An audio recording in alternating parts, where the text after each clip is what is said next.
Yeah,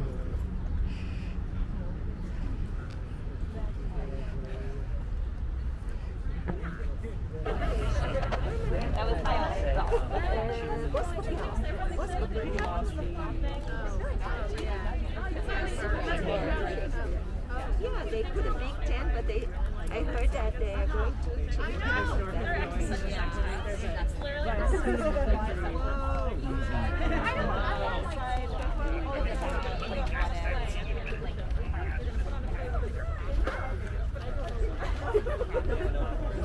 registered upon our brazen tombs, and then grace us in the disgrace of death, when, spite of cormorant devouring time, the endeavor of this present breath may buy that honor which shall bait his scythe's keen edge and make us heirs of all eternity. Therefore, brave conquerors, for so you are, that war against your own affections and the huge army of the world's desires, our late edict shall strongly stand in force. Navarre shall be the wonder of the world. Our court shall be a little academe, still and contemplative in living art. You three, Berowne, Dumaine, and Longueville, have sworn for 3 years' term to live with me, my fellow scholars, and to keep those statutes that are recorded in this schedule here. Your oaths are passed, and now subscribe your names, that his own hand may strike his honor down that violates the smallest branch herein. If you are armed to do as sworn to do, subscribe to your deep oaths, and keep it too. I am resolved. But a 3 years fast. Mine shall banquet though the body pine. Fat paunches have lean pates, and dainty bits make rich the ribs, but bankrupt quite the wits. My loving lord Dumaine is mortified. To love, to wealth, to pomp, I pine and die. With all these living in philosophy.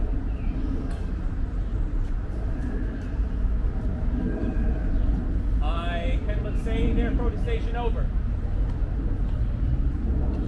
So much, dear liege, I have already sworn. That is, to live and study here 3 years. But there are other strict observances, as not to see a woman in that term, which I hope well is not enrolled there, and 1 day in a week to touch no food, and but 1 meal on every day beside, which I hope is not enrolled there, and then to sleep but 3 hours in the night, and not be seen to wink of all the day, when I was wont to think no harm all night, and make a dark night too of half the day, which I hope well is not enrolled there. Your oath is passed to pass away from these. Let me say no, my liege, and if you please, I only swore to study with your grace, and stay here in your court for 3 years' space. You swore to that, Berowne, and to the rest. By yea and nay, sir. Then I swore in jest. What is the end of study? Let me know. Why, that to know which else we should not know. Things hid and barred, you mean from common sense? Aye, that is study's godlike recompense. Come on then. I will swear to study so. To know the thing I am forbid to know, as thus, to study where I well may dine, when I to feast expressly am forbid, or study where to meet some mistress fine, when mistresses from common sense are hid, or having sworn too hard a keeping oath, study to break it, and not break my troth. If study's gain be thus, and this be so, study knows that which yet it doth not know. Swear me to this, and I will dare say no. These be the stops that hinder study quite, and train our intellects to vain. Like all delights are vain, but that most vain, which with pain purchased, doth inherit pain, as painfully to pore upon a book to seek the light of truth, while truth, the while, doth falsely blind the eyesight of his look. Light seeking light, doth light of light beguile. So, ere you find where light in darkness lies, your light grows dark by losing of your eyes. Study me how to please the eye indeed by fixing it upon a fairer eye, dazzling so, that eye shall be his heed and give him light that it was blinded by. How well he's read to reason against reading. Proceeded well to stop all good proceeding. He weeds the corn and still let grows the weeding. The spring is near when green geese are a-breeding. How follows that? Fitness, place, and time. In reason, nothing. Something then in rhyme. Berowne is like an envious sleeping frost that bites the firstborn infants of the spring. Well, say I am. Why should proud summer boast before the birds have any cause to sing? At Christmas, I no more desire a rose than wish a snow, than May's new banquet shows, like of each thing that in season grows. So you, to study now it is too late. Climb o'er the house to unlock the little gate. Well, sit out. Go home, Berowne. Adieu. No! My good lord, I have sworn to stay with you. Give me the paper. Let me read the same. And to the strictest decrees, I'll write my name. Either that no woman shall come within a mile of my court. Has this been proclaimed? 4 days ago. Let's see the penalty. On pain of losing her tongue? Who devised this penalty? Marriage, that did I. Sweet Lord, and why? To fright them hence with that dread penalty. A dangerous law against gentility. Item, if any man be seen to talk with a woman within the term of 3 years, he shall endure such public shame as the rest of the court can possibly devise. This article, my liege, yourself must break. For well you know, here comes in embassy the French king's daughter with yourself to speak about surrender up of Aquitaine. What say you, lords? Why, this was quite forgot. So study evermore is overshod. While it doth study to have what it would, it doth forget to do the thing it should. We must of force dispense with this decree. She must lie here on mere necessity. Necessity will make us all forsworn 3,000 times within this 3 years' space. If I break faith, this word shall speak for me. I am forsworn on mere necessity. But is there no quick recreation granted? Aye, that there is. Our court, you know, is haunted with a refined traveler of Spain, a man in all the world's new fashion planted that hath a mint of phrases in his brain.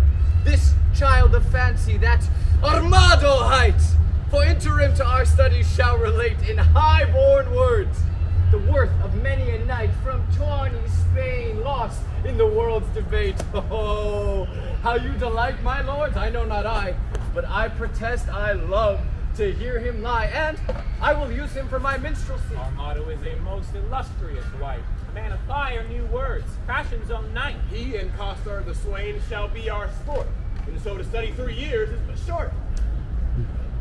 Which is the Duke's own person? This fellow, what was?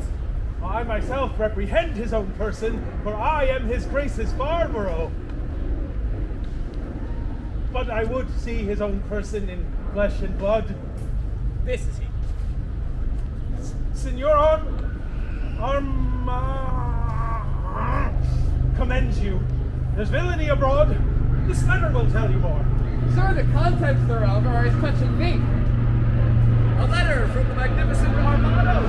How loathsoever the matter, I hope in God for my words. High hope for a low heaven. God grant us patience. To hear or forbear hearing. To hear meekly, sir, or to laugh moderately, or to forbear both. Well, sir, be it as the style shall give us cause to climb in the merriness. The matter is to me, sir, as concerning Jacqueline. The manner of it is, I was taken with the matter. In what manner? In manner and form following, sir. All those three. I was seen with her in the manor house, sitting with her upon the floor, and taken following her into the park, which, put together, is in manner and form following. Now, sir, for the manner.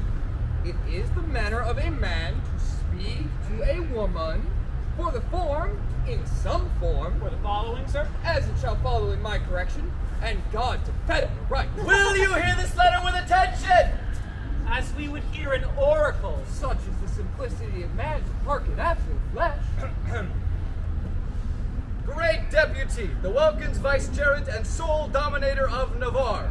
My soul's earth's god and body's fostering patron. Not a word of custard yet. So it is. It may be so, but if you say it is so, he is in telling true, but so. Peace. Be to me and every man that dares not fight. No words. Of other men's secrets, I beseech you. So it is. Besieged with sable-colored melancholy, I did commend thy black oppressing humor to the most wholesome physic of thy health-giving air, and, as I am a gentleman, betook myself to walk. The time when, about the 6th hour, when beasts most graze, birds best peck, and men sit down to that nourishment which is called supper. So much for the time when. Then for the place where it standeth north, northeast, and by east from the west corner of thy curious knotted garden. There did I see that low-spirited swain, that base minnow of thy mirth, Me? that unlettered small-knowing soul, Me? that shallow vassal, Still me? which, as I remember, hight custard, Oh, me. sorted and consorted, contrary to thy established proclaimed edict and continent canon, which with, but with this I passion to say wherewith, With a wench. with a child of our grandmother Eve, a female, or for the more sweet understanding, a woman? Him I, as my ever-esteemed duty pricks me on, have sent to thee to receive the meed of punishment by thy sweet grace's officer, Antony Dull, a man of good repute, carriage, bearing, and estimation. Me! And it shall please you, I am Antony Dull. For Jaquinetta, so is the weaker vessel called, which I apprehended with the aforesaid swain. I keep her as a vessel of thy law's fury, and shall, at the least of thy sweet notice, bring her to trial. Thine in all compliments of devoted and heart-burning heat of duty. Don Adriano de Armado. This is not so well as I looked for, but the best that ever I heard. Aye, the best for the worst. But Sirrah, what say you to this? Sir, I confess the wench.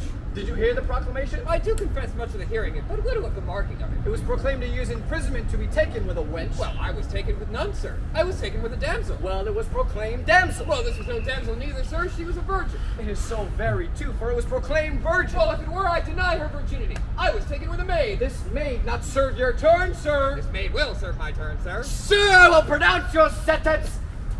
You shall fast a week with bran and water, I'd rather pray a month with mutton and porridge. and Don Armado shall be your keeper. My Lord Berowne, see him delivered o'er, and go we lords to put in practice that which each to other has so strongly sworn. I'll lay my head to any good man's hat. These oaths and laws will prove an idle scorn. Sirrah, come on. I suffer for the truth, sir. For true it is I was taken with Jaquinetta, and Jaquinetta is a true girl, and therefore welcome the sour cup of prosperity. Affliction may one day smile again. Until then, sit thee down, sorrow.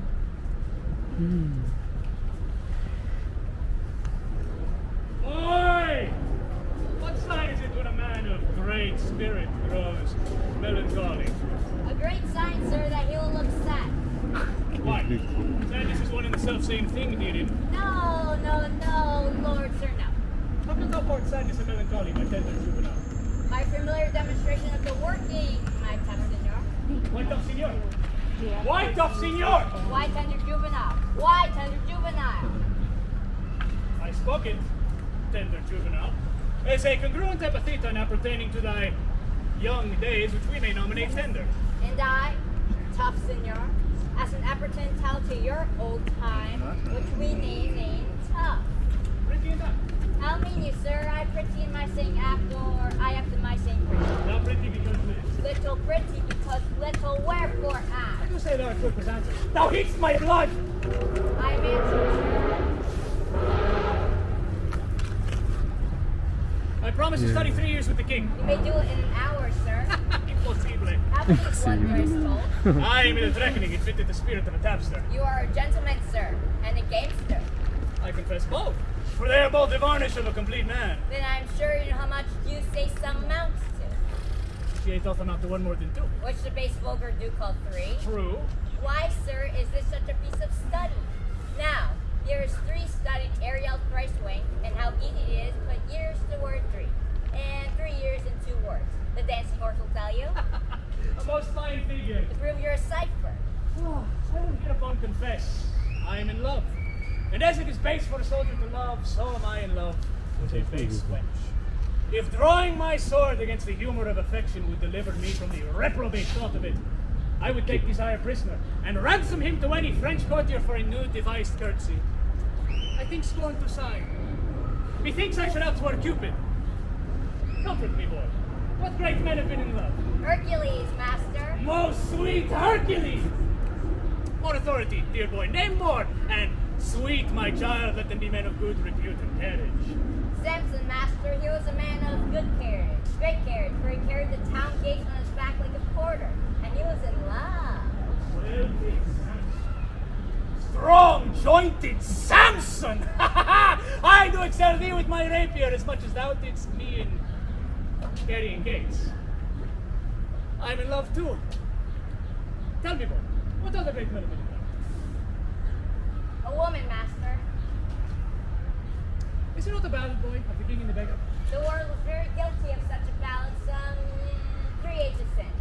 But I think not 'tis not be found, or if it were, it would serve for neither the writing nor artisan. I will have that subject newly writ over, that I may example my digression by some mighty precedent. Boy, I do love that country girl that I took in the park with the rational hind costard. She deserves well. To be wept and yet a better love to my master. Sing, boy! My spirit grows heavy in love. Sir! Sir? Sir! What? The Duke's pleasure is that you keep Costard safe, and you must suffer him to take no delight nor no penance, but I must fast 3 days a week. For this damsel, I must keep her at the park. She's allowed for the day, woman. Very well.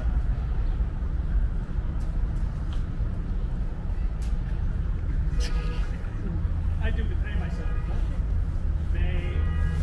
Man, I will visit thee at the lodge. that's hereby. I know where it is. Lord, how wise you are. I will tell thee wonders. With that face, I love thee.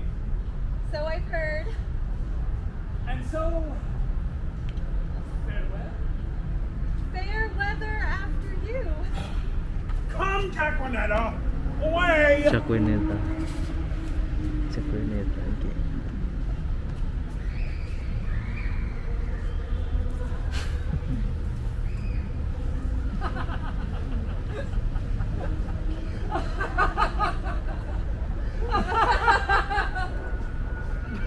Villain!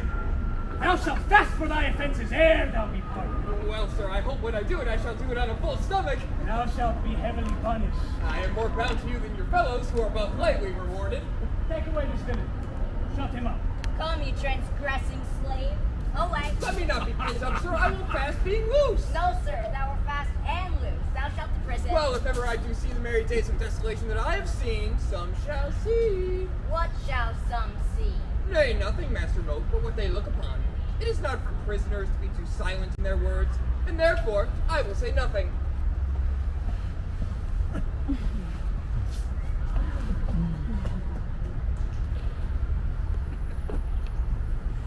I do affect the very ground, which is base.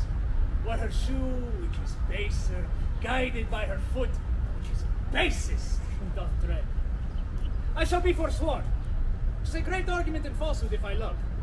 But how can that be true love which is falsely attempted? Love is a familiar. Love is a devil. There is no evil angel but love. And yet, was Solomon so seduced? They had an excellent thing. And was Samson so tempted? And he had a very good strength. Cupid's butt shaft is too hard for Hercules' club, and therefore too much odds for a Spaniard's rapier. The first and second cause will not serve my turn. The pasado, he respects not. The duello, he regards not. His disgrace is to be called void, yet his glory is to subdue men. Adieu, valor, rust, rapier. Be still, drum, for your manager is in love. Yea, he loveth! Assist me, some extemporal golden rhyme, for I am sure I shall turn sonnet. Wise wit, right pen, for I am for whole volumes in folio.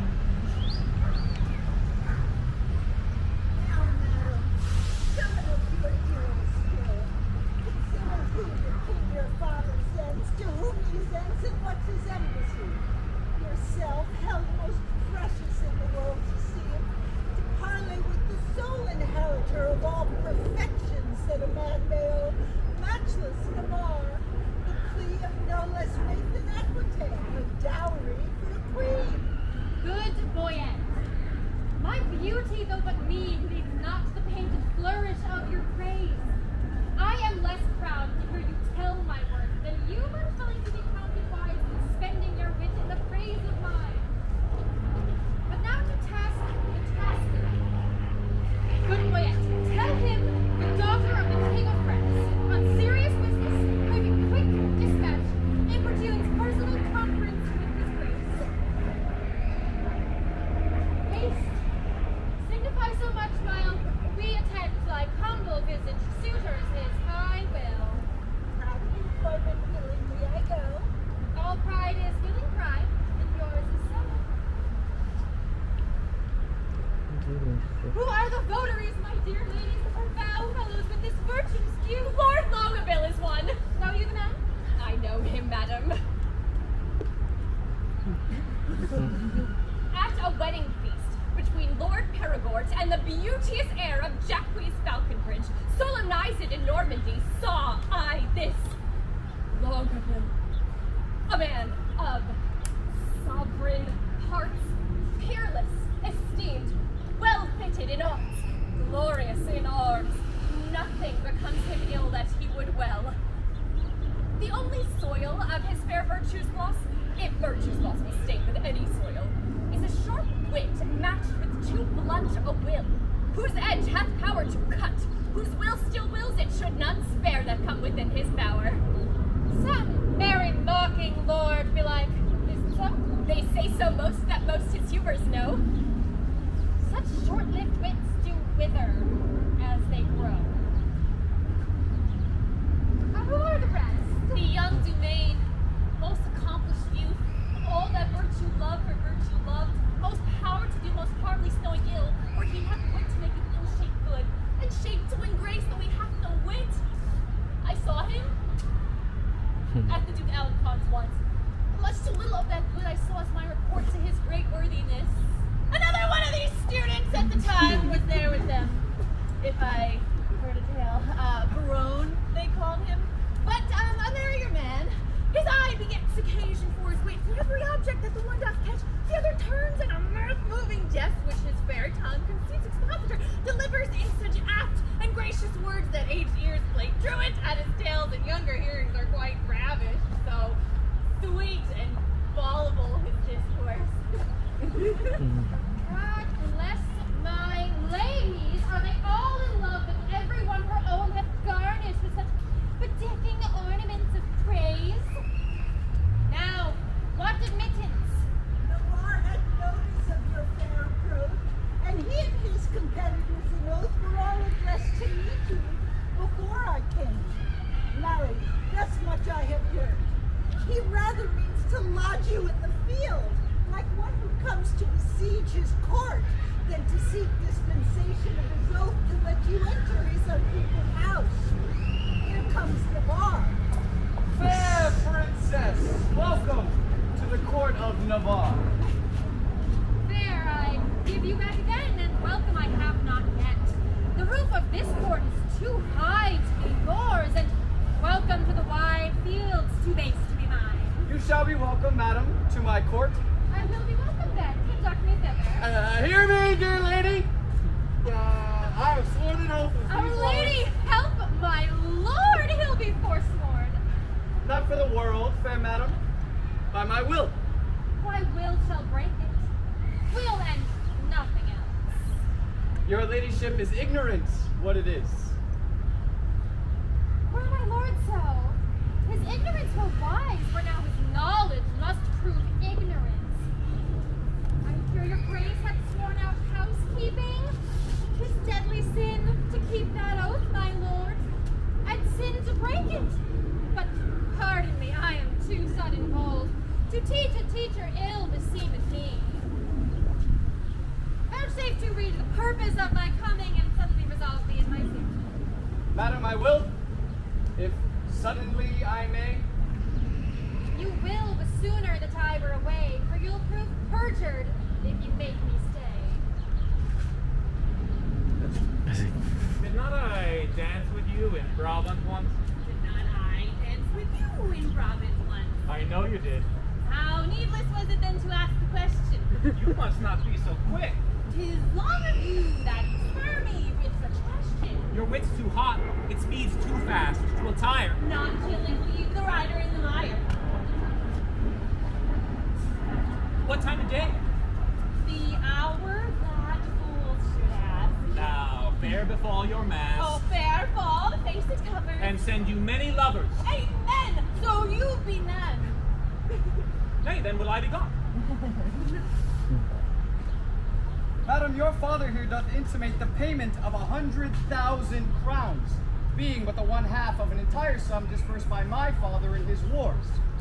But say that he, or we, as neither have received that sum, yet there remains unpaid 100,000 more, in surety of the which one part of Aquitaine is bound to us.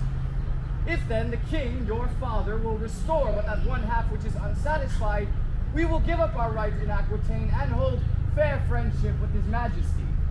But that, it seems he little purposeth, for here he doth demand to have repaid 100,000 crowns, and not demands on payment of 100,000 crowns to have his title live in Aquitaine, which we much rather had depart withal and have the money by our father lent than Aquitaine, so gelded as it is. You do the king, my father, too much wrong, and wrong reputation of your name in so unseeming to confess receipt of that which hath so faithfully been paid. I do protest, I've never heard of it, and if you prove it, I'll repay it back, or yield up Aquitaine. We arrest your word. Markday, you can produce acquaintances for such a sum from special officers of Charles, his father. Satisfy me so? So may it please your grace. The packet has not come where that and other specialties abound. Tomorrow you shall have sight of them.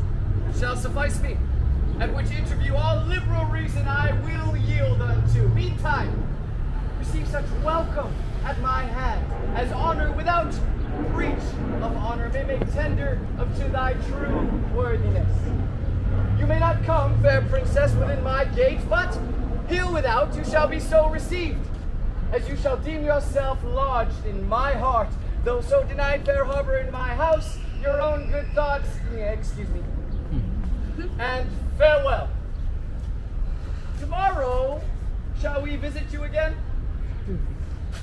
Sweet health and fair desires consort your braid. Thy own wish I thee in every place. Yep, let's go. Lady, I will commend you to mine own heart. Pray you do my commendations. I would be glad to see it. I would you heard it groan. Is the fool sick? Sick at the heart. Alack, let it blood. Would that do it good? My physics is I. Would you prick it with your eye? No point. With my knife. Now, God save thy life! And die from long living. I cannot stay Thanksgiving. I pray you a word. What lady is that saying? Dear Valentine, Catherine her name. A gallant lady. Fare you well. I beseech you a word. What is she with no sight? A woman sometimes, and you saw her in the light. The chance light in the light. I desire her name. She hath but one for herself. To desire that were a shame. Pray you, whose daughter? Her mother's, I have heard. God's blessing on your beard. Good sir, be not offended. She is the heir of Falcon. Nay, my collar is ended. She's a most sweet lady. like Sir Red.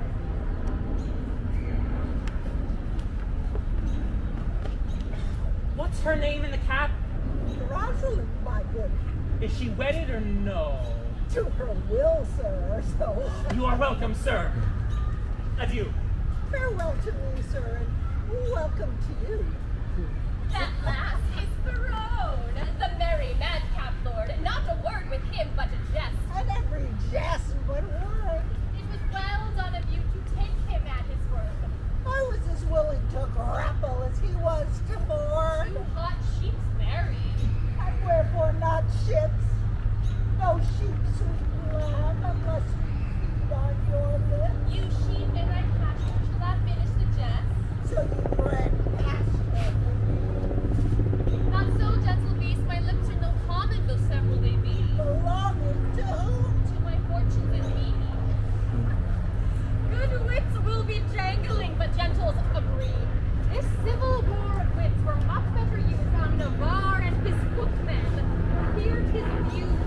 If my observation, which very seldom lies, deceive me not now, Navarre is infected. What? With that which we lovers entitle affected. Your reason? Why all his behavior did make her retire to the court of his eye, peeping thorough desire.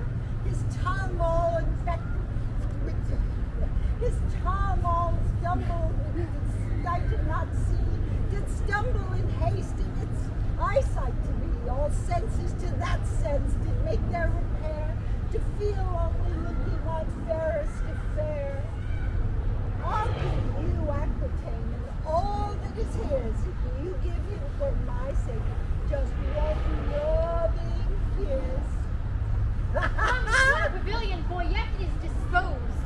Why, to put out in words what his eye hath disclosed, I've only made a mouth of his eye by adding a tongue, which I know will not lie. Thou art an old love-monger, and speakest skillfully. She is Cupid's grandmother, and learns news of him. Then Venus was like her father, for her mother is but grim. Do you hear, my mad wenches? No! Then what do you see? Aye, our wage, be gone! You are too hard for me. Tenderness of years! Take this key. Give enlargement to this wain and bring him passionately hither. I must employ him in a letter to my love. A message will sympathize. The horse to be ambassador for an act. Huh? Huh? What sayest thou? Marry, sir, you must send an ass upon the horse, for he's very slow gaited. But I go. The way's but short. Away. As swift as lead, sir. The meaning pretty ingenious. Is not lead a metal heavy, dull, and slow? Minimi, honest master, or rather master, no. I say lead is slow. You are too swift, sir, to say so. Is lead slow, which is fired from a gun? Sweet smoke of rhetoric. You reputes me for a cannon and the bullet that's he. I shoot thee at the swag! Well, then, and I flee.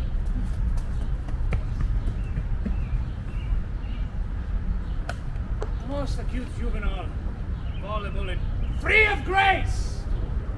By thy favour, sweet welkin, I must sigh in thy face. Most rude melancholy, valor gives thee place. A wonder, master. Here's a coster broken in a shed. Some enigma, some riddle. Come, Melon boy. Begin! No enigma, no riddle, no boy, no sound in the mail, sir. Sir, plantain. A plain plantain. No boy, no sound, sir, but a plantain. My virtue now enforces laughter. I silly thought. My spleen! The heaving of my lungs provokes me to ridiculous smiling. Pardon me. Ah, my stars. Doth the inconsiderate take salve for l'envoy and the word l'envoy for a salve? Did a wise thing to mother? Is not like boy a soul? No, babe. It is an epilogue of discourse to make plain some obscure precedents that have before been said. I will example. The fox, the ape, and the humble bee were still at odds, being but three. There's the moral. Now the l'envoy. I'll add the one boy. Say the moral again? The fox, the ape, and the humble bee were still at odds, being but three. Until the goose came out of door and stayed the odds by hanging four. Now I begin your moral, do you false my Lenfoy? The fox, the ape, and the humble bee were still at odds, being but three. Until the goose came out of door and stayed the odds by adding four. Ha, good Lenfoy, and in a goose, would you desire more? Boy has sold you a bargain, a goose that's flat. Sir, your pennyworth is good, and your goose be fat. To sell a bargain well is as cunning as fast and loose. Let me see. Fatland boy, that's a fat goose! Come hither, come hither. How did this argument begin? By saying that a costard was broken in a shin, and called you for the Lenfoy. True, and I for a plantain. Thus came your argument in. The boy's Fatland boy, the goose that you bought, and he ended the market. But how's our costard broken into shit? I will tell you sensibly. Thou hast no feeling of it! Oath! I will speak Fatland boy. Thanks. I beg you. I costard, running out that was safely within, fell over the threshold and broke my shin. You'll speak no more of this matter. Till there be more matter in the shin. Sirrah Costard, I will enfranchise thee. Oh, marry me to one Francis! I smell someone boy, some goose in this! My sweet soul, I mean setting thee at liberty, and freedom in thy person. Thou wert immured, restrained, captivated. Bow! True, true. And now you will be my purgation and let me loose? I give thee thy liberty. Set thee from durance, and in lieu thereof impose on thee nothing but this. Bear this significant to the country-made jaconet. There is remuneration. For the best word of mine honor is rewarding my dependents. Both, follow. Like the sequel I, Senor Custard, adieu. That is. Now will I look to his remuneration. Remuneration! Oh, that's the Latin word for 3 farthings! 3 farthings, remuneration! What's the price of this inkle? 1 penny! No, I'll give you a remuneration! Why, it carries it! It's a finer name than French crown! I will never buy and sell out of this word. Ah, my good knave Costard! Exceedingly well met. Pray you, sir, how much carnation ribbon may a man buy for a remuneration? What is your remuneration? Very, sir, halfpenny farthing. Why then 3 farthing worth of silk. I thank your worship. God be with you. Stay, knave! I must employ thee. If thou wilt win my favor, good my knave, do one thing for me that I shall entreat. When would you have it done, sir? This afternoon. Well, I will do it. Fare thee well. Thou knowest not what it is. I will know, sir, when I have done it. Why, villain! Thou must know first. I will come to your worship tomorrow morning. It must be done this afternoon. Hark, knave! It is but this. The princess comes to hunt here in the park, and in her train there is a gentle lady. When tongues speak sweetly, then they name her name, and Rosaline they call her. Ask for her, and to her white hand see thou do commend this sealed up counsel. There's thy guerdon.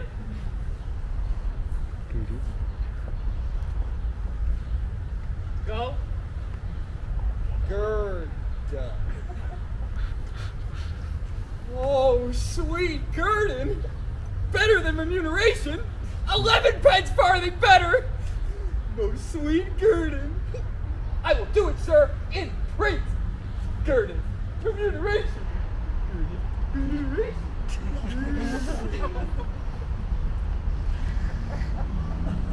And I, forsooth, in love. I, that have been love's whip, a very beetle to a humorous sigh, a critic, nay, a night watch constable, a domineering pedant o'er the boy, than whom no mortal so magnificent, this wimpled, whining, purblind, wayward boy, this senior, junior, giant, dwarf, Dan Cupid. Oh, my little heart. And I to be a corporal of his field, and wear his colors like a tumbler's hoop? What? I love, I sue, I seek a wife, a woman that is like a German clock, still a repairing, ever out of frame and never going aright, being watched, but being watched, that it may still go right. Nay, to be perjured, which is worst of all, and among three, to love the worst of all. A whitely wanton with a velvet brow with two pitch balls stuck in her face for eyes. Aye, and by heaven, one that will do the deed. And I to sigh for her, to watch for her, to pray for her? Go to. It is a plague that Cupid will impose for my neglect of his almighty, dreadful little might. Well, I will love, write, sigh, pray, sue, rove. Some men must love my lady, and some Joe.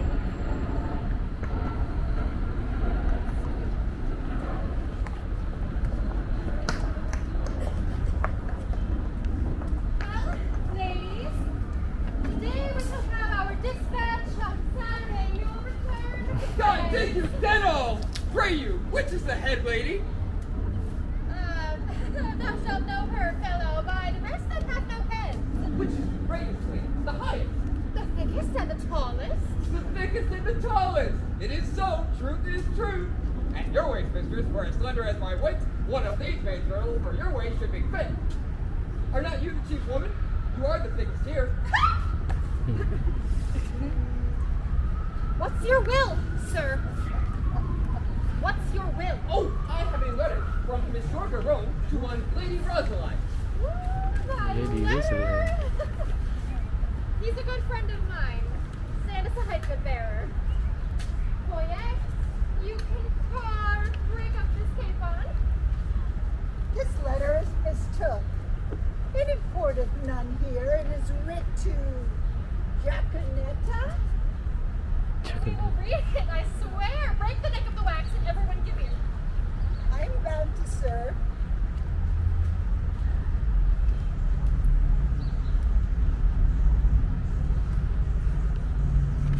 By heaven that thou art fair is most infallible.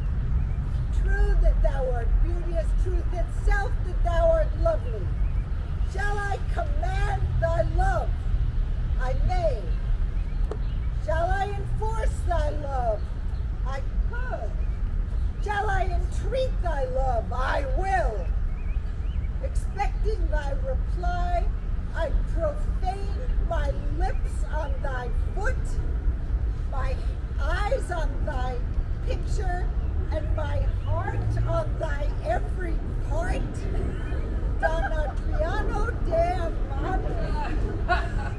What plume of feathers is he that indited this letter? Hey, weathercock, did you ever hear better?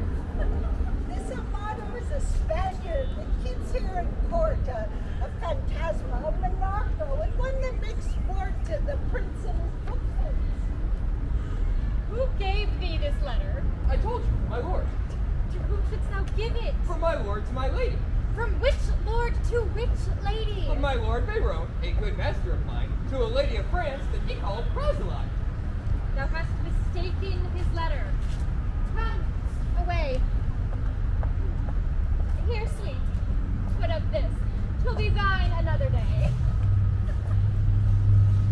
Who is the shooter? Who is the shooter? Shall I teach you to know? I my continent to beauty. Why, she that bears the bow. Finely put on. My lady goes to kill horns, but if thou marry, hang me by the neck if horns that year miscarry. Finely put on. Well then, I am the shooter. And who is your dear? If we judge by the horns, yourself come not near. Finely Ferdinand! You still wrangle with her, Boyette, and she strikes at the brow. But she herself is hit lower. Am I hit her now? By my throat, both pleasant, both did fit it. A mark marvelous well shot, for they both did hit it. Let the mark have a prick in it. To me, Daddy, Come, you talk greasily. Your lips grow foul. She's too hard for you in print. Challenge her to bowl. I fear too much rubbing. Midnight, my good owl. Very reverent sport, truly, and done in the testimony of a good conscience. The deer was, as you know, sanguis, in blood, ripe as the palm water, who now hangeth like a jewel in the ear of Halo. The sky, the heaven, the welkin, and anon folded like a crab on the face of terror. The soil, the land, the earth. Truly, Master Holofernes, the epithets are sweetly varied, like a scholar at the least. But sir, I assure ye it was a buck of the first head. Sir Nathaniel, hard credo. 'Twas not a hard credo, 'twas a pricket. Most barbarous intimation to insert again my hard credo for a deer. I said the deer was not a hard credo, 'twas a pricket. Twice! Son simplicity viscotis! Oh, the monster ignorance! How deformed dost thou look! Sir, he hath never fed up the dainties that are bred in a book. He hath not eat paper.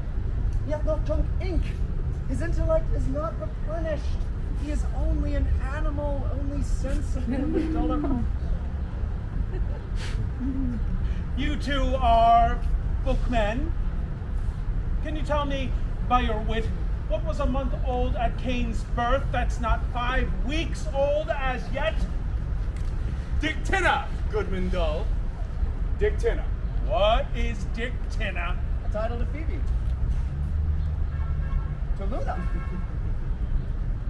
To the moon. Oh, the moon was a month old when Adam was no more, and wrought not the 5 weeks when it came to 5 score. The illusion holds in the exchange. Aye, 'tis true the collusion holds in the exchange. God, comfort thy capacity, I say the illusion holds in the exchange. And I say the pollution holds in the exchange, for the moon is never but a month old. And I say, beside, that 'twas a pricket that the princess galled. Sir, I praise God for you, and so may my parishioners, for their sons are well tutored by you, and their daughters profit very greatly under you. You are a good member of the Commonwealth. God give you good morrow, Master Person. Mary, Master Schoolmaster, even as likely as to a hogshead. Good Master Person, be so good as to read me this letter. It was given to me by Costco and sent me from Don Armado. Let us hear a staff. I beseech you read it. Let us hear a staff. A stanza. Verse. Léger to me. If love make me forsworn, how shall I swear to love? Ah, never faith could hold, if not to beauty vowed. Though to myself forsworn, to thee I'll faithful prove. Thy eye Jove's lightning bears, thy voice is dreadful thunder, which not to anger bent, is music and sweet fire. Celestial as thou art, O pardon love this wrong that sings heaven's praise with such an earthly tongue. You find out the apostrophe, and yet so miss the accent. But, Damoiselle Virgin, was this directed to you? Aye, sir. I shall overglance the superscript. To the snow-white hands of the most beauteous Lady Rosaline. I shall seek the intellect of a letter, for the nomination of the person writing and the party writing unto your ladyship's in all desired employment, Berowne. Sir Nathaniel, this Berowne is one of the votaries for the king, who hath framed here in this letter to a sequent of a stranger queen's, who, which by accidentally or by way of progression, hath miscarried. Oh, trip and go, my sweet! Deliver this paper to the royal hand of the king. It may concern much. Adieu. Good Kazoo, go with me. Sir, God save your life. And with thee, my girl. Sir, you have done this in the name of God very religiously. Well, back to the verses. Did they please you, Sir Nathaniel? marvelous wealth of the I do dine today at a father of a certain pupil of mine, where, if forward past, it may concern you to gratify the table with a grace. I do beseech your society. And thank you too! For society's sake, the text is the happiness of life. I do invite you too, sir. You shall not say me nay. Poca verba. Few words. Away! The Gentiles are at their game, and us our recreation.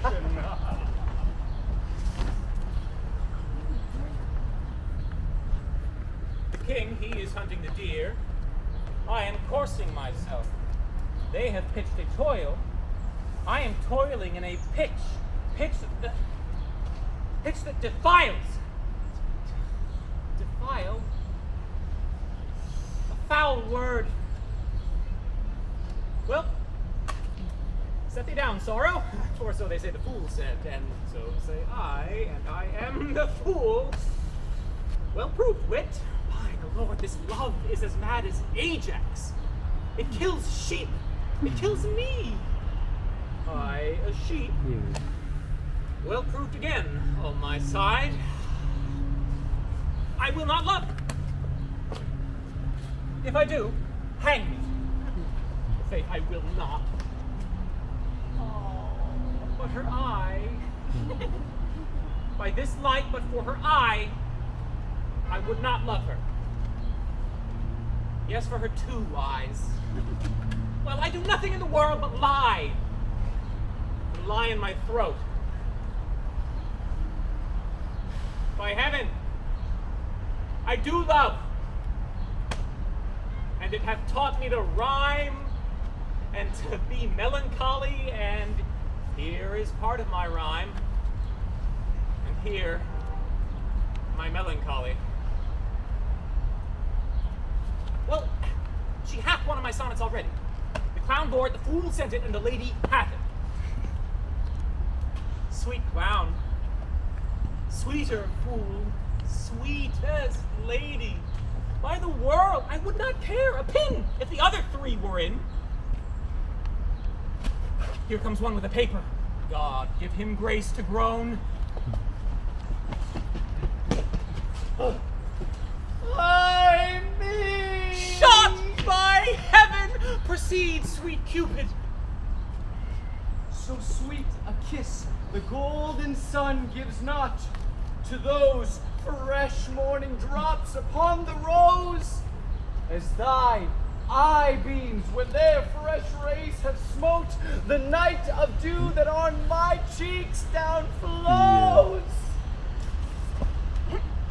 Nor shines a silver moon 1/2 so bright through the transparent bosom of the deep, as doth thy face through tears of mine give light to but behold the tears that swell in me. Oh, Queen of Queens, how far dost thou excel, no thought can think, nor tongue of mortal tell. How shall she know my griefs? I'll drop the paper.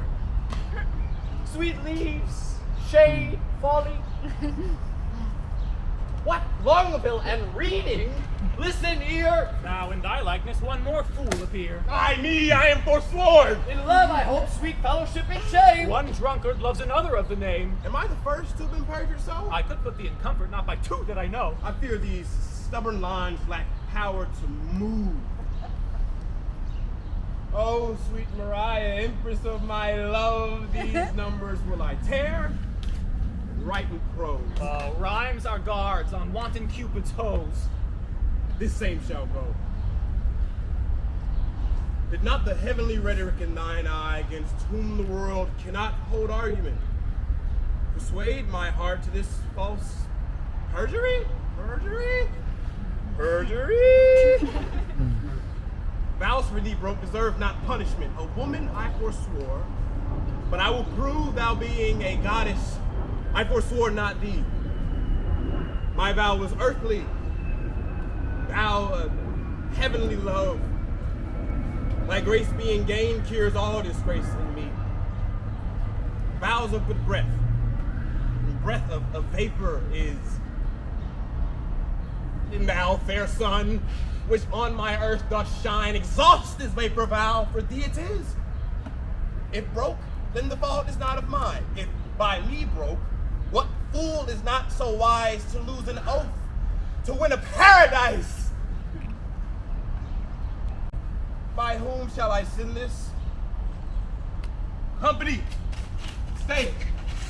All hid, an old infant play.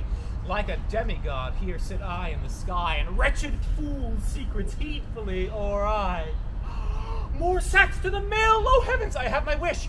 Domain transformed, 4 woodcocks in a dish. Oh, most divine Kate! Oh, most profane coxcomb. By heaven, the wonder in immortal eye! By earth, she is not corporal, there you lie. Her amber hairs, for foul hath amber quoted. An amber-colored raven was well noted. As upright as the cedar, as fair as day! Aye, as some days, but then no sun must shine. Oh, that I had my wish! And I had mine! Am I too, good Lord? Amen, so I had mine! Is not that a good word? On a day, alas the day, love, whose month is ever May, spied a blossom passing fair, playing in the wanton air. Through the velvet leaves the wind, all unseen, can passage fin. Ere, quoth he, thy cheeks made low, ere would I my triumph sow. But alack, my hand is sworn, ne'er to pluck thee from thy thorn. Vow, alack, for youth unmeet, youth so apt to pluck a sweet. Do not call it sin in me that I am forsworn for thee, and deny himself for Jove, turning mortal for thy lobe. This will I send, and something else more plain, that shall express my true love's fasting pain. Oh, with the king, Berowne, and Longaville, the lovers too, ill to example ill. You may. Thy love is far from charity. That in love's grief desires society. You may look pale, but I should blush, I know, to be o'erheard taking napping so. Come, sir, you blush! As his, your case is such, you chided him, offending twice as much. You do not love Maria Longaville? Did never sonnet for her sake compile, nor never lay his wreathed arms athwart his loving bosom to keep down his heart. Oh.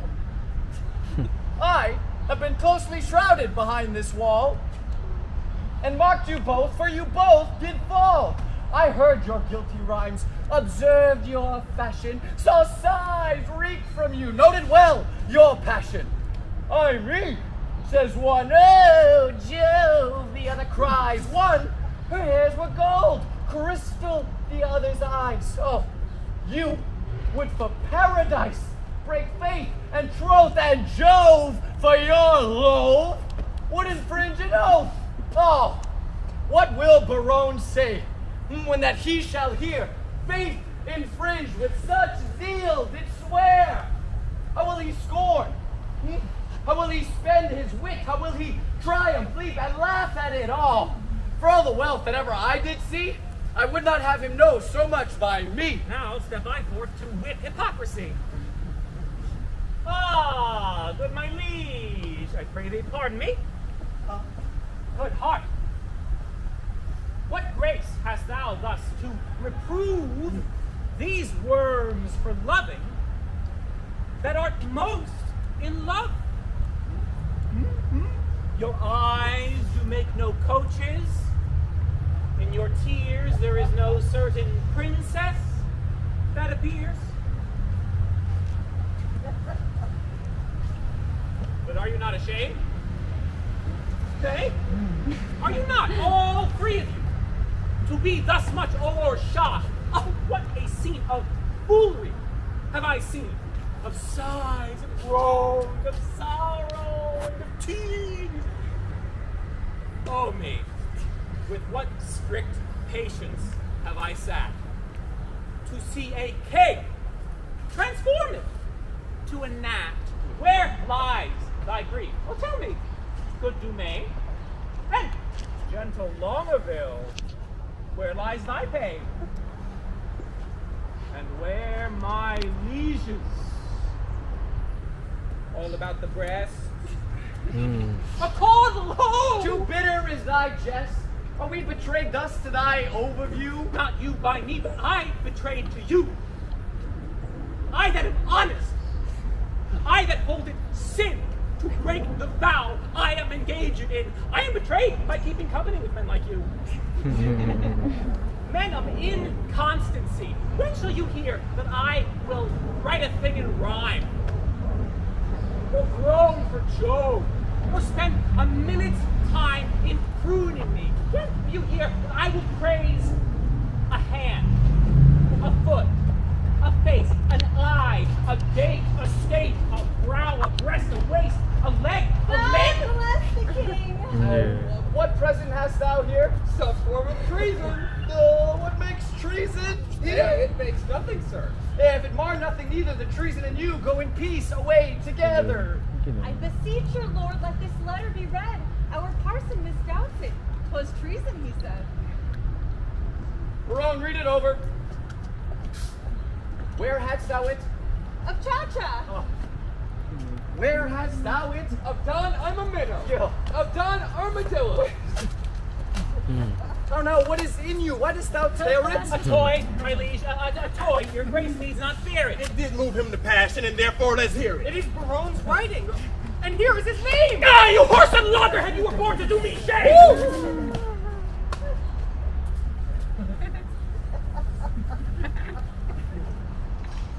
Guilty. My lord, guilty! I confess, I confess! What? That you three fools lacked me, fool, to make up the mess. He, and you, and I are pick purses in love, and we deserve to die. Oh, dismiss this audience, and I shall tell you more. Oh? Now the number's even. True, we are 4. Will these turtles be gone? Hence, sirs, away. Walk aside the true folk. And let the traitors stay.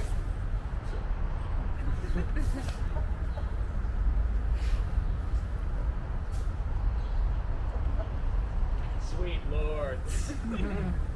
Sweet lovers! Oh, let us embrace. For as true we are as flesh and blood can be.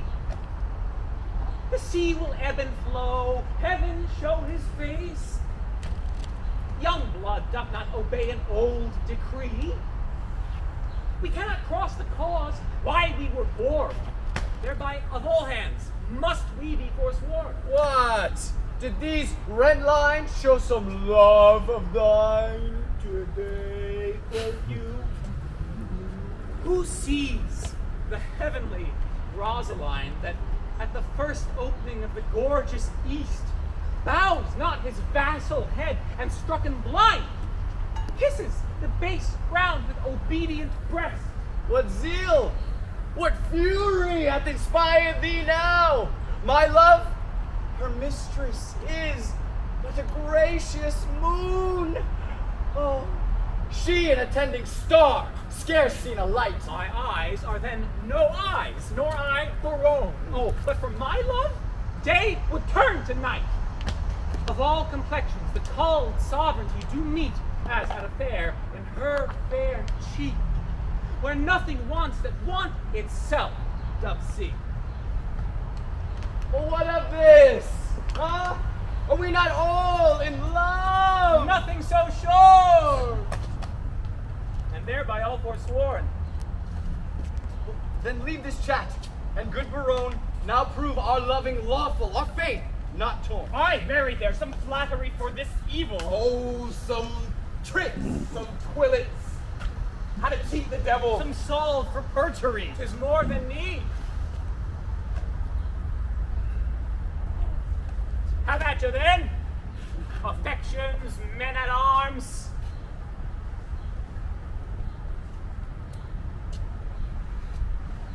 Consider what you first did swear unto: to fast, to study, and to see no woman. treason against the kingly state of youth. Say, can you fast? Your stomachs are too young, and abstinence engenders maladies. Oh, we have made a vow to study, Lord. And in that vow, we have forsworn our books. Other slow arts entirely keep the brain, and therefore finding barren practicers scarce show a harvest of their heavy toil. But love, first learn it in a lady's eyes, lives not alone immured in the brain, but with the motion of all elements, courses as swift as thought in every power, and gives to every power a double power above their function and their offices. Never durst poet touch a pen to write until his ink were tempered with love's sighs. Oh, then his lines would ravish savage ears and plant in tyrants mild humility.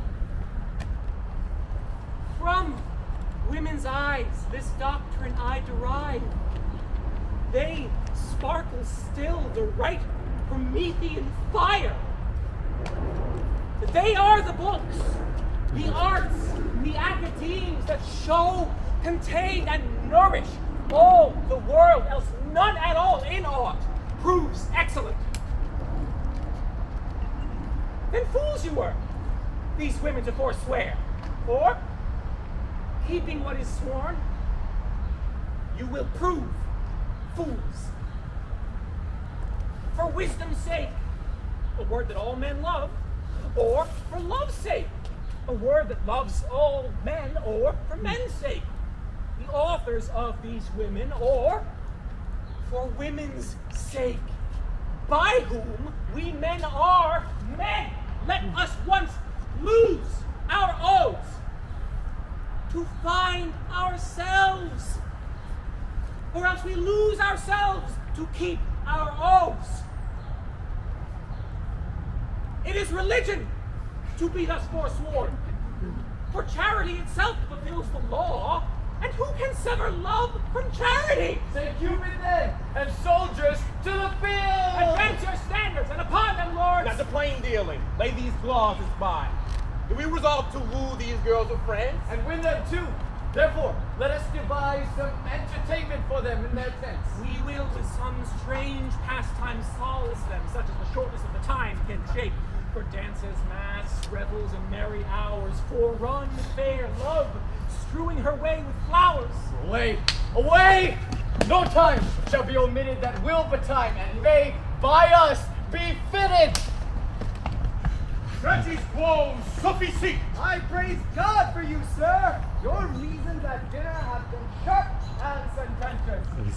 I did converse this quondam day with a gentleman of the king who is intitulated, nominated, and called Don Adriano di Amato. His humor is lofty, his discourse peremptory, his general demeanor vain, ridiculous, personical. He is too spruce, too picked, too affectionate, too odd, as it were, too peregrinated, as I would call it. Most singular choice epithet. He draweth out the thread of his verbosity finer than the staple of his argument. I abhor such rattles of orthography. He insinuateth me of insane, to make frantic, lunatic. Do you see who is coming? I see and rejoice. Get up! Bloody shit up! And of peace, well encountered. Most military, sir. Salutations. They have been a great feast of languages and stolen scraps. Oh, they have lived long at the alms basket of words. I marvel thy master hath not used thee for a word. Thou art not so long by the head as honorific abilitude in ecativus. Thou art easier swallowed than a flapdragon. Peace, the field begins. Monsieur, are you not lettered? Yes, it teaches boys the horn book. What is A? B spelled backwards with the horn on his head. Purity tortilla with a horn added. Bah, most silly sheep with the horn you hear is learning. Keys, thou consonant. The third of the 5 vowels, will you repeat them, or the 5th if I will repeat them. A, E, I. The sheep, the other 2 concludes it. Oh, you. Now, by the salt wave of the Mediterranean, a sweet touch, a quick venue of wit, snip, snap, quick and home, and rejoices my intellect. True wit. Offered by a child to an old man, which is wit old. What is the figure? What is the figure? Horn. Now disputes like an infant. Go with thy king. Lend me your horn to make one, and I'll whip out a giggle of cuckold's horn. Do you not educate youth at the charge house on top of the mountain? I do. Sans question.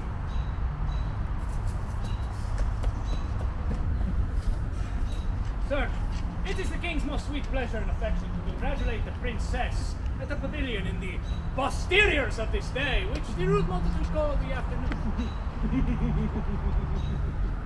Sir, the posterior of the day is liable, congruent, and measurable for the afternoon, sir. The word is well chose, sweet and apt. I do assure you, sir, I do assure. Sir, the king is a noble gentleman, and my familiar. I do assure you very good friend, but what is inward between us, let that pass. I do beseech thee, remember thy courtesy, for I must tell thee, it would please his grace sometime by the world to lean upon my poor shoulder, and with his royal finger thus dally with my excrement. With my mustachio. What, sweetheart? Let that pass. By the world there come no favors. Some certain special honors it pleaseth his grace to impart to our mother. A soldier, a man of travel, that have seen the world. But let that pass. The very all of it is that king will have me present the princess. Sweet chocolate supper. Delightful ostentation, or show, or pageant, or antic, or firework. Now, understanding that the curate and your sweet self are good at such eruptions and sudden breaking out of mirth as it were, I have acquainted you with all, to the end to crave your assistance. Sir, you shall present the 9 worthy, Sir Nathaniel, concerning some entertainment of time, some show in the posterior of the day, to be rendered by our assistants. The king's command, his most gallant illustrate, and learned gentlemen before the princess. I see none so fit as to present the 9 worthies! Where will you find men worthy enough to present them? Alexander yourself! Myself, that gallant Judas Maccabeus, this swain, for his great limb or joint shall pass as Pompey the Great, the page Hercules! Pardon, sir, error. He is not quantity enough for that worthy sum. He is not so big as the end of his club. Shall I have audience? He shall present Hercules a minority. His enter and exit shall be him strangling a snake. And for the rest of the worthies, Well, I shall play 3 myself. Thrice worthy gentlemen. shall I tell you a thing? There will be a 10. We shall have, if this fadge not, an antic! I beseech you, follow! Goodman Dog, thou hast spoken no word on this one. Nor understood none neither, sir. I know, we shall employ thee. I'll make one in a dance! or I will play on the tabor to the worthies and let them dance the hay. Most dull, honest dull! To our sport away!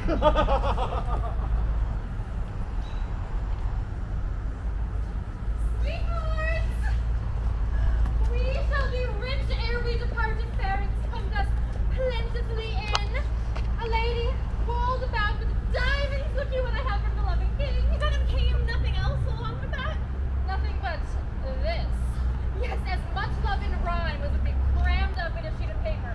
Print of both sides so we've margins and all that he was fain to seal on cute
all shows. But Catherine, what was sent to you from fair domain? Madam, this glove. Did he not send you twain? Yes, madam, and moreover, some 1,000 verses of a faithful lover. Huge translation of hypocrisy. Vilely compiled, profoundly simple. This and these pearls to me sent long ago. The letter is too long, by half a mile. I think no less.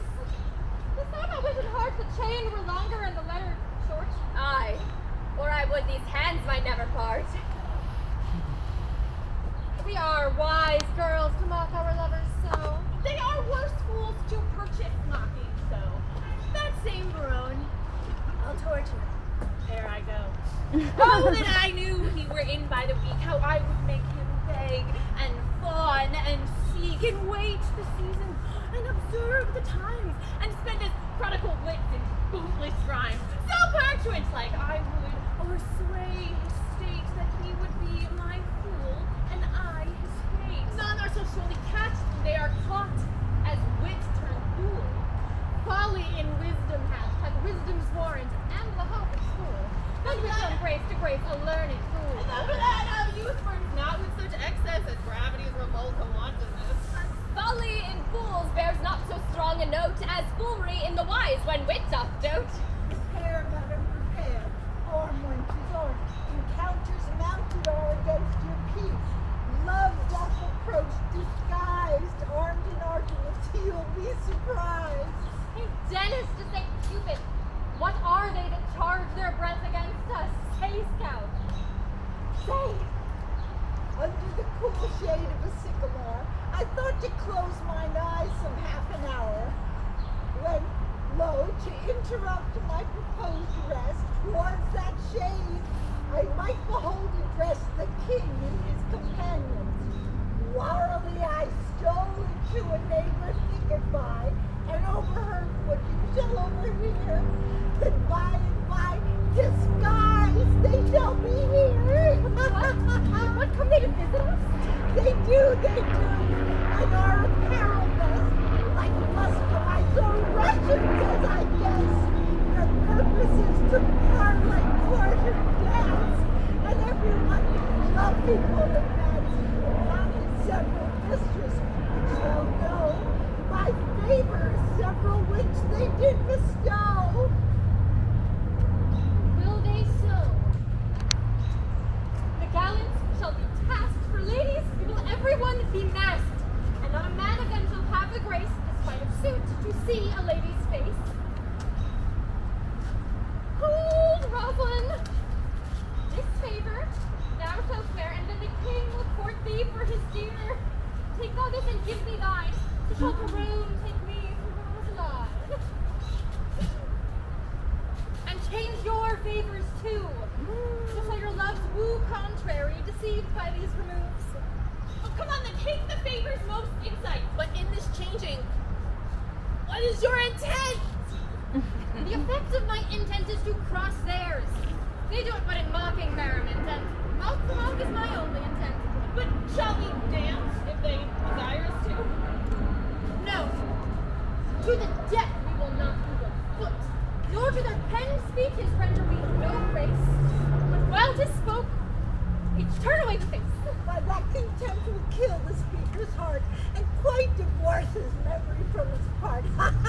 There's no such sport as sport by sport or throne, to make theirs ours, and ours none but our own. So shall we stay, mocking intended game, and they, well mocked, depart away with shame. Be masked, the maskers come.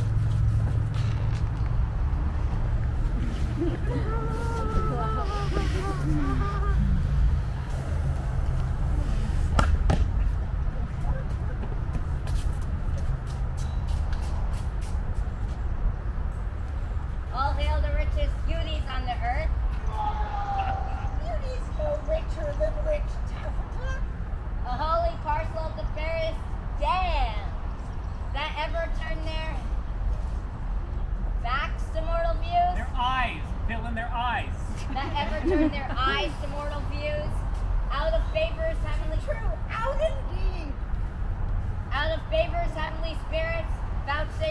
behold? Once to behold, rogue. Once to behold with your sunbeamed eyes? With your sunbeamed eyes? He will not answer to that epithet. You would best call it daughter-beamed eyes. They do not mark me, and that brings me out. Is this your perfectness? Be gone, you rogue. What would these strangers know their minds, Boyette? If they do speak our language, 'tis our will that some plain man recount their purposes. Know what they would. What would you with the princess? Nothing but peace and gentle visitation. What would they, say they? Nothing but peace and gentle visitation. Why, that they have and bid them so begun. She says you haven't, and you may be gone. Say to her we have measured many miles to tread a measure with her on this grass. They say they have traveled many miles to try to measure with you on this grass. It is not. So, ask them how many inches is in 1 mile. If they have measured many, the measure then of one is easily known. If to come hither you have measured miles and many miles, the princess bids you tell how many inches doth fill up 1 mile. Tell her we measure them by weary steps. She hears herself. How many weary steps and weary miles you have orgone are numbered in the travel of 1 mile. We number nothing that we spend for you. Our duty is so rich, so infinite, that we may do it still without the cost. Vouchsafe to show the sunshine of your face that we, like sandwiches, may worship it. My face is but a moon and clouded too. Blessed are clouds to do. Such clouds do. Vouchsafe, bright moon, and these thy stars to shine, those clouds remove upon our watery eye. O vain petitioner, beg a greater matter. Thou now requestest but moonshine in the water. And in our measure do thou vouchsafe one change. Thou bidst me beg. This begging is not strange. Play music then. Oh no, you must do it soon. Not yet, no dance. Thus change I, like the moon. Will you not dance? How come you thus strange? You took the moon at full, but now she's changed. Yet still, she is the moon, and I, the man. Since you are strangers and come here by chance, we will not be nice. Take hands. We will not dance. Why take we hands then? Only to part friends, party, sweethearts, and so the measure ends. If you deny to dance, let's hold more chat. In private then. Oh, I am best pleased with that. White-handed mistress, one sweet word with thee. Honey, and milk and sugar, there are 3. Nay, then 2 trays, and if you grow so nice, with Eglin, Wort, and Malmsey. Well run, Dykers, half a dozen sweets. 7 sweet? That's you. Since you can cog, I'll play no more with you. 1 word, in secret. Let it not be sweet. Will you vouchsafe with me to change a verb? Name it.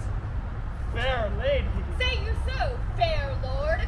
Take that for your fair lady. Please it you. It's much in private, and I'll bid adieu.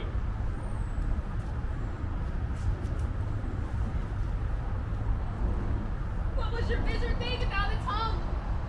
I know the reason you ask, fair lady. Oh, for your reason. Quickly, sir, I long. You have a double tongue within your mess, which what he'd afford my speechless wizard head. Feel, quoth the Dutchman. Does not feel a calf? A calf?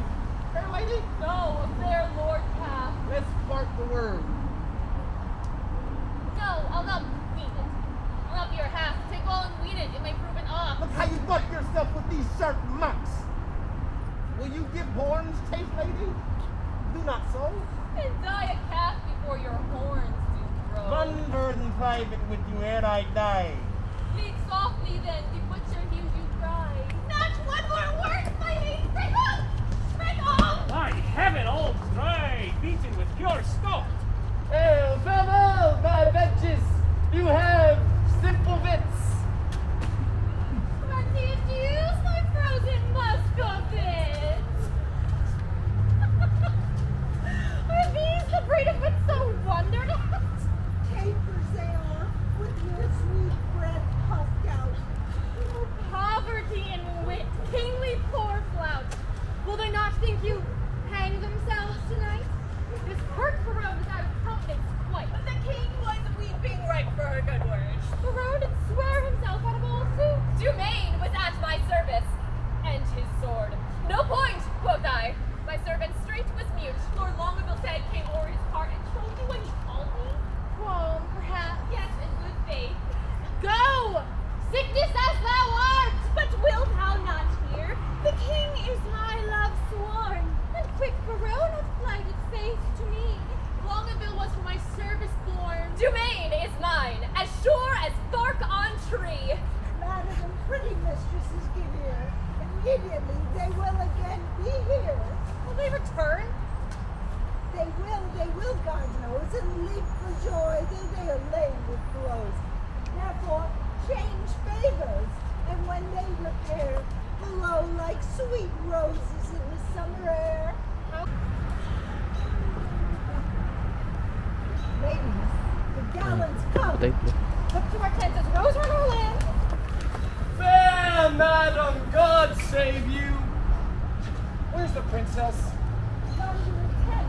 Please, your majesty, command me and show us to her thither. That she vouchsafe me audience for one word? I will, and so will she, I know, my lord. This lady pecks up wit, and pigeons keen, and utters it again when God doth plead.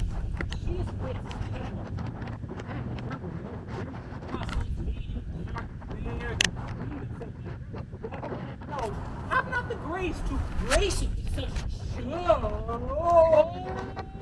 Well, sweet madam, and fair time of day.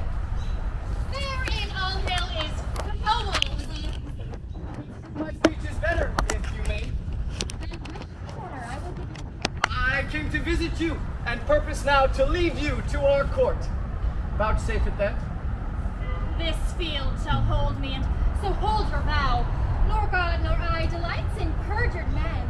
Rebuke me not for that which you provoke. The virtue of your eye must break my oath. You nickname virtue?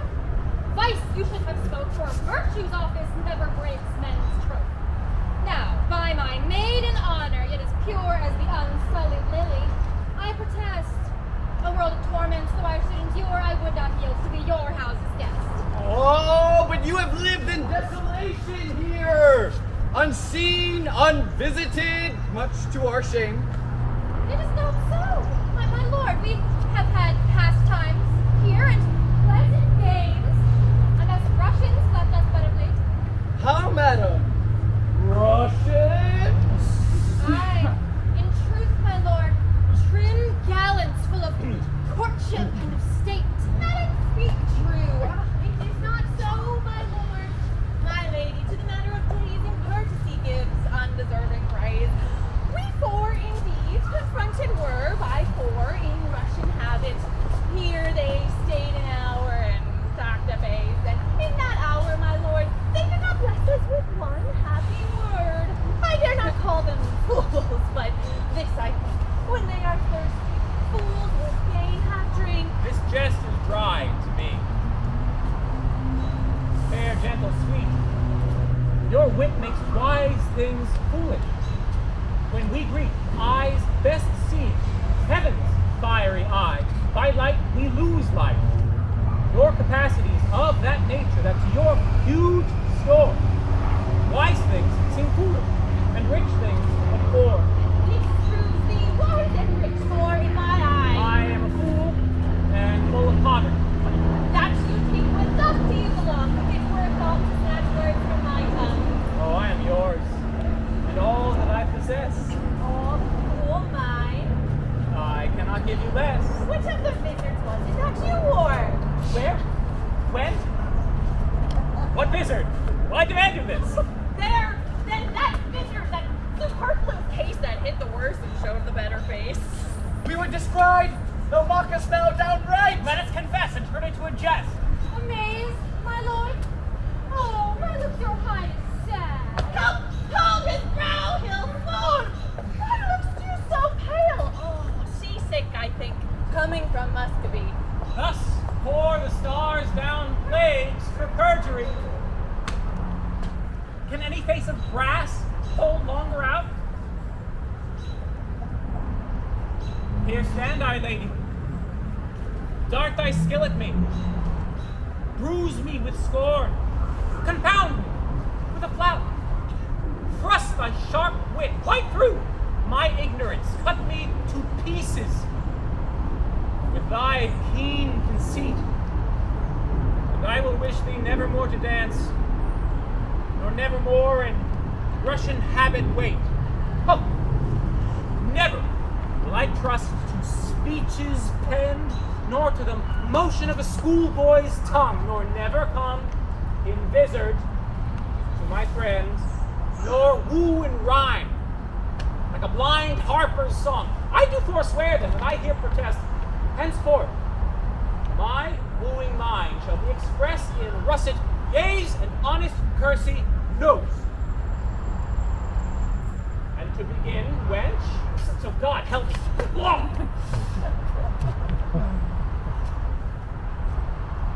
My love to thee is sound, sans crack or flaw. Sans, I rage. Yet I have a trick of the old rage.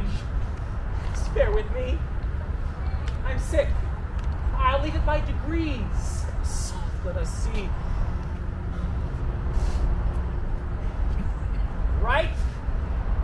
Lord, have mercy on us, on these three. They are infected. In their hearts it lies. They have the plague. And parted of your eyes, these lords are visited. You are not free, for the Lord's tokens on you do I see. No, they are free and gave these tokens to us. Our states are forfeit.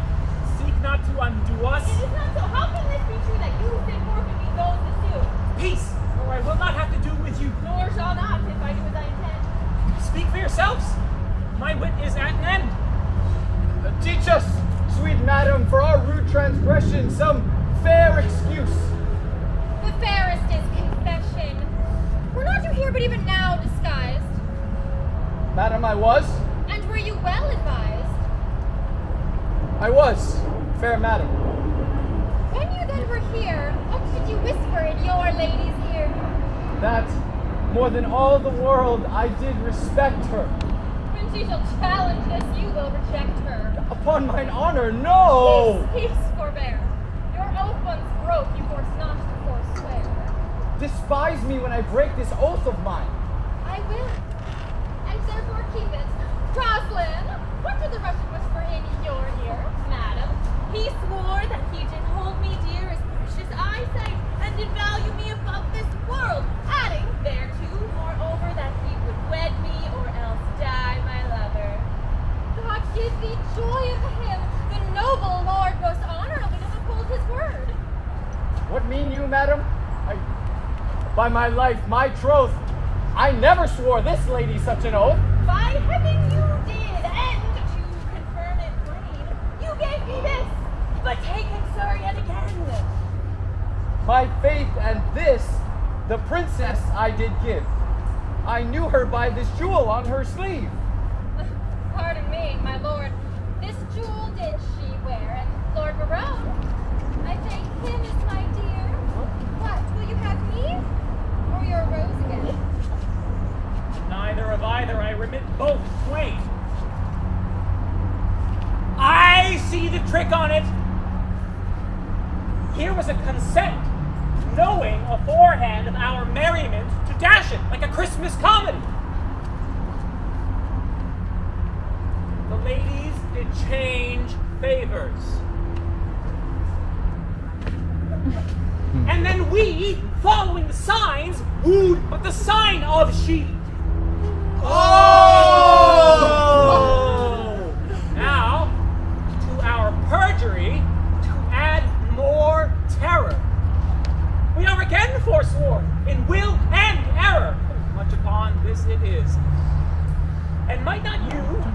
forestall our sport to make us thus untrue? Who merrily had this brave manage this career been run? Lo, she is tilting straight. Peace I have done. Welcome, pure wit. Thou part'st a fair fray. Oh, Lord, sir, they would know whether the three worthies shall come in or no. What? Are there but three? No, sir, but it is very fine. For every one presents three. And 3 times thrice is 9. Not so, sir. Under correction, sir. I hope it is not so. You cannot beg us, sir. I can assure you, sir, we know what we know. I hope, sir, 3 times twice, sir. Is not 9. By Jove, I always took 3 threes for 9. Oh, Lord. Sir, it were a pity you should get your living by reckoning, sir. How much is it? Oh, Lord, sir, the parties themselves, the actors, will show whereunto it doth amount. For mine own part, I am, as they say, but to perfect one man in one poor man. Pompion the Great, sir. Art thou one of the worthies? It pleased them to think me worthy of Pompey the Great. For mine own part, I know not the degree of the worthy. Go, bid them prepare. Berowne, they will shame us. Let them not approach. We are shame-proof, my lord. And 'tis some policy to have one show worse than the king's and his company. I say they shall not come. Nay, my good lord. Let me o'errule you now. That sport best pleaseth us at least know how. A right description of our sport, my lord. Anointed! I implore so much expense of thy royal sweet breath as will utter a brace of words. Doth this man serve God? Do I ask? This speaks like not a man of God his making. That is all one, my fair, sweet honeymoon. For I protest, the schoolmaster is exceeding fantastical. Too vain. Too vain. But we will put it as they say, the fortuna de la guerra. I wish you the peace of mind, most royal company. Here is like to be a good presence of worthies. He presents Hector of Troy, the swain, Pompey the Great, the parish curate, Alexander, Armado's page, Hercules, and the pedant, Judas Maccabeus. And if these 4 worthies in their first show thrive, these 4 will change habits and present the other 5. There is 5 in the first show. You are deceived, 'tis not so. The pedant, the braggart, the hedge priest, the fool, and the boy. The ship is under sail.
Poleax sitting on a co-stool will be given to Ajax.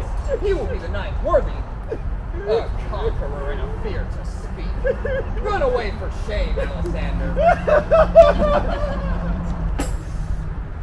There, and it's a police. He has a marvelous good name for faith, and a very good bowler. But alas, for Alexander, you see how it's a little lower part. Oh, but there are worthies coming who will speak their mind in some other sort.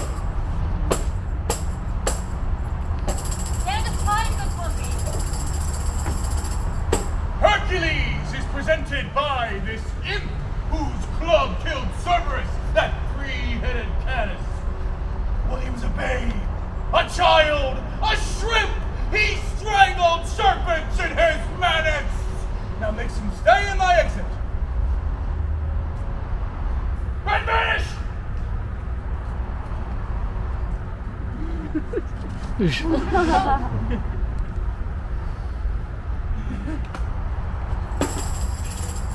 Judas, I am! Judas! Not Iscariot, sir. Judas, he clipped. Maccabeus. Judas Maccabeus Clip is playing Judas. Hey, hissing traitor!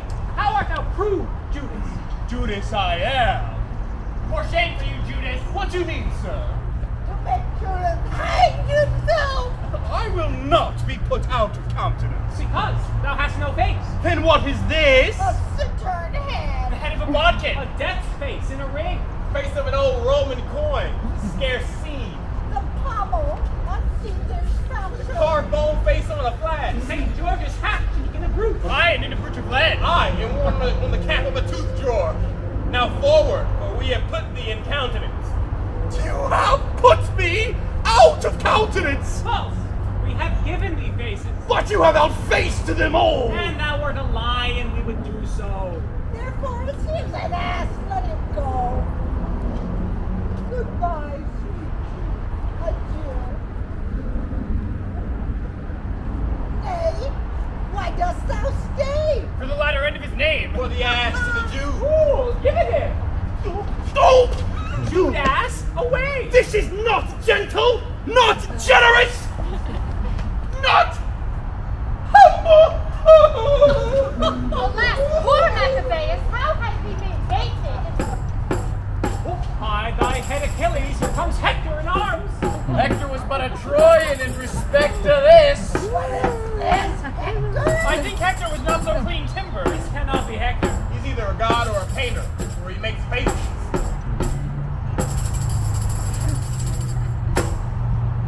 The army-potent Mars of Lances the Almighty gave Hector a gift. A gilt nutmeg. A lemon. Stuck with cloves. No cloven. Peace.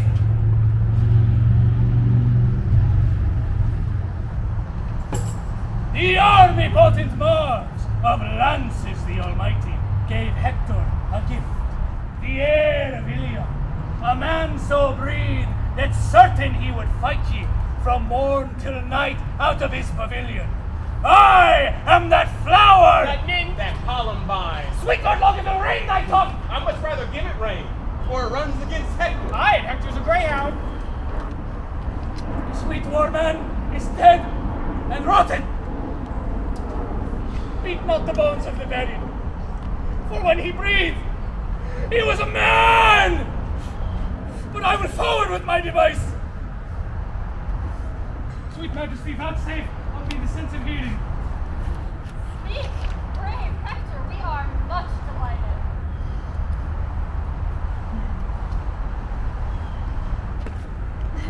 This Hector far surmounted Hannibal! She is gone, fellow Hector. She is gone. She's 2 months on her way. What meanest thou?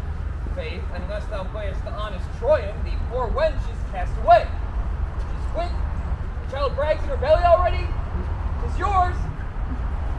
Dost thou infaminize me among potentates? Thou shalt die. Then shall Hector be whipped for Jaconet that is quick by him, and hanged for Pompey that is dead by him. Most rare Pompey. Renowned Pompey! Greater than great. Great Pompey. Pompey the huge! Hector trembles. Pompey is moved. Stir them on. Stir them on. Hector will challenge him.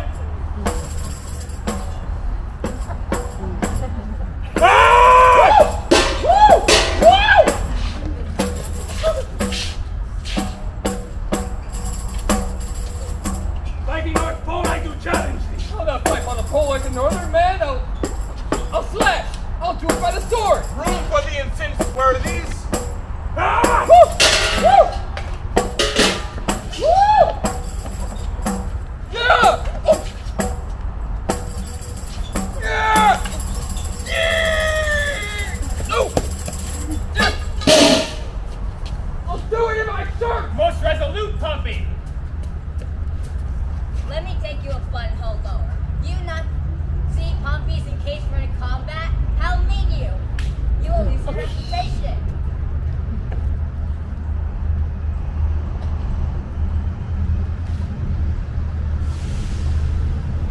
Gentlemen and soldiers, pardon me. I will not fight in my shirt. Do not deny it. Pompey hath made the challenge. Sweet bloods, I both may and win. What reason have you for it? The naked truth of it is, I have no shirt. I go woolward for penance. It's true, and it was a joy to be Rome for want of linen. Since then, I'll be sworn he wore none but a dishcloth of Jacanetta. That who wears next is hard for a favor. God save you, madam. Welcome, Marcaday. Without the interruptions, our merriment. I'm sorry, madam, but the news I bring is heavy in my tongue. King, your father is dead. Dead. Really? Even so, my tale is told. Worthies, away. The scene begins to cloud. For mine own part, I breathe free breath. I have seen the day of wrong through the little hole of discretion, and I will right myself like a soldier.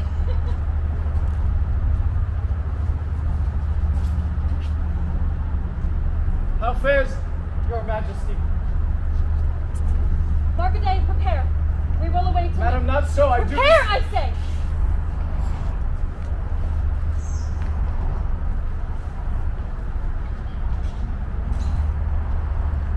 I thank you, gracious lords, for all your fair endeavors and entreat out of a new sad soul that you vouchsafe in your rich wisdom to excuse or hide the liberal opposition of our spirits. If overboldly we have borne ourselves in the converse of breath, or gentleness was guilty of it. Farewell, worthy lord.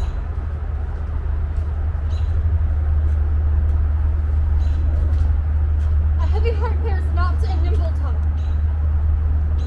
Though the morning brow of progeny forbid the smiling courtesy of love, yet since love's argument was first on foot, let not the cloud of sorrow jostle it from what it purposed, since to wail friends lost is not by much so wholesome profitable as to rejoice at friends with newly found. You said you not, my griefs are double. Honest, plain words best pierce the ear of grief. By these badges understand the king. For your fair sakes have we neglected time, played foul play with our oaths. Your beauty, ladies, hath much deformed us, fashioning our humors even to the opposite end of our intents. Therefore, ladies, our love being yours, the error that love makes is likewise yours. We to ourselves prove false by being once false, forever to be true to those that make us both. Fair ladies, you. We have received your letters, full of love, your favors, the ambassadors of love. And in our maiden council waited them at courtship. Pleasant jest and courtesy as bombast and as lining to the time. But more devout than this in our respects, have we not been? And therefore met your loves in their own fashion, like a merriment. Our letters, madam, showed much more than jest. So did our looks. We did not quote them so. Now, at the latest minute of the hour, grant us your loves. A time, methinks, too short to make a world without end bargaining. No. No, your Grace is perjured much, full of dear guiltiness. And therefore this, if for my love, as there is no such cause you will do aught, this shall you do for me? Your oath I will not trust, but go with speed to some forlorn and naked hermitage, remote from all the pleasures of the world. There stay until the 12 celestial signs have brought about the annual reckoning. If this austere and sociable life change not your offer made in heat of blood, then at the expiration of the year come, challenge me. Challenge me by these deserts. By this virgin palm now kissing thine, I will be thine. Till that instant shut my woeful self up in a mournful house, raining tears of lamentation for the remembrance of my father's death. Hence, hermit, then.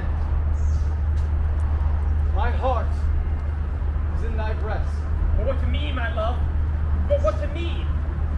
A wife?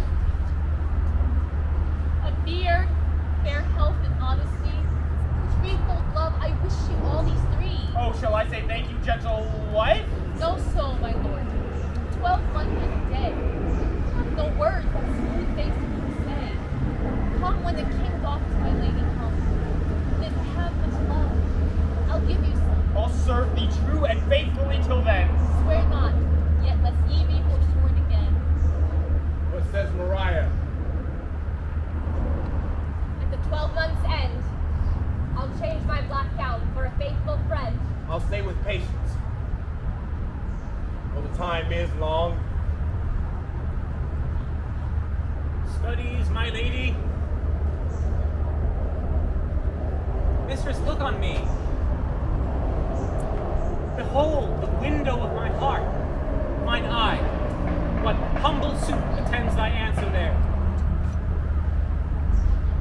Impose some service on me for thy love.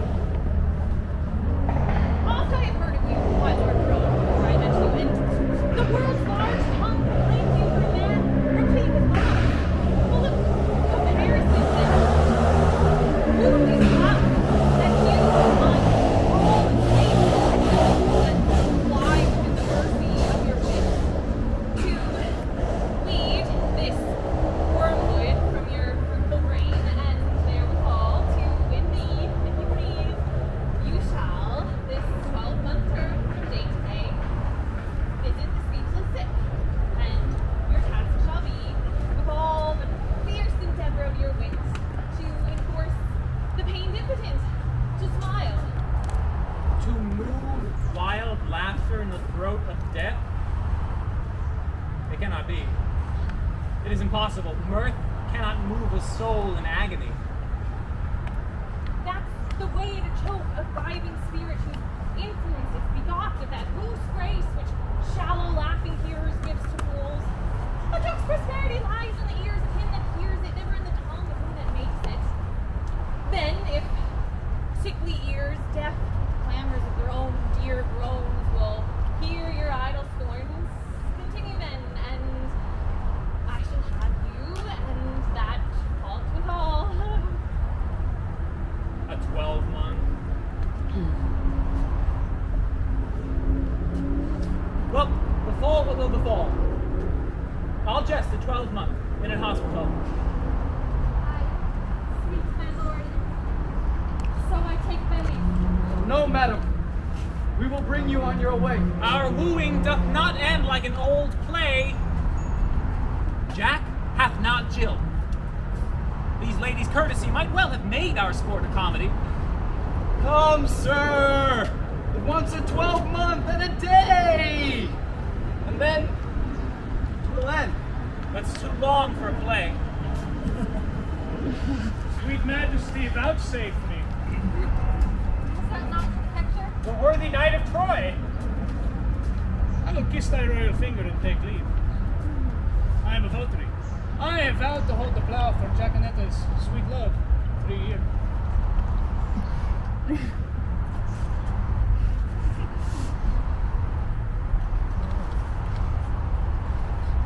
The words of Mercury are harsh the songs of Apollo. You that way, we this way.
There should be a Venmo in the program. Oh, yes. Yes, I believe it's tagged in the program. I know, nobody has cash anymore. Nobody ever does. So, thank you very much. Thank you for staying. Thanks for laughing. It was enjoyable. Thank you. Thank you. Thanks for joining my kingdom. Sorry about the noise. Thank you I'll so do better much. to keep it Thank quiet. you so much. Thank you. Facebook boleh. You were great.